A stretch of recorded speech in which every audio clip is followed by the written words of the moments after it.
warahmatullahi wabarakatuh. Di sini kami akan mempresentasikan tentang materi jaring-jaring makanan. Sebelumnya, izinkan kami memperkenalkan diri. Nama saya Septina Anggun Pratiwi, nomor absen 32. Nama saya Hanum Anugrah Salumi, absen 14. Saya Wilda Rahmana, absen 35. Jaring makanan sebenarnya adalah gabungan dari rantai makanan yang saling berhubungan dan berkombinasikan. Tumpah tindih dalam suatu ekosistem, jaringan makanan tentu beda dengan rantai makanan yang merupakan bagian dari jaring makanan.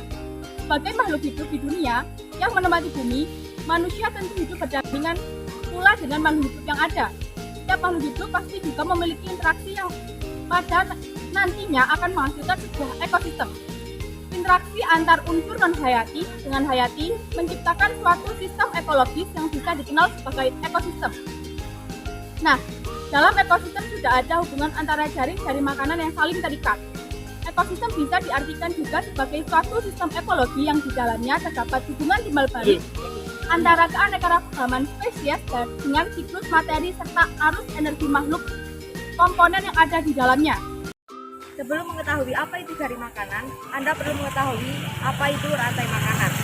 Rantai makanan ialah bagian dari jaring-jaring makanan yang secara sekilas rantai makanan dan jaring makanan memang terlihat sama namun kenyataannya berbeda.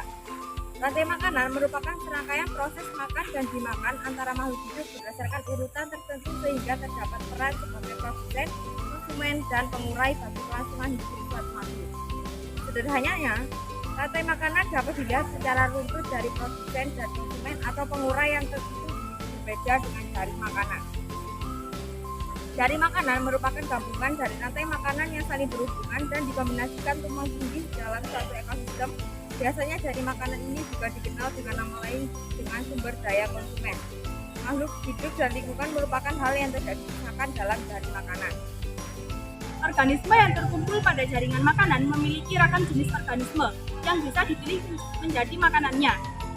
Sementara dalam rantai makanan, organisme akan berperan menjadi konsumen yang hanya mempunyai satu pilihan makanan saja, maka organisme dalam rantai makanan lebih sedikit.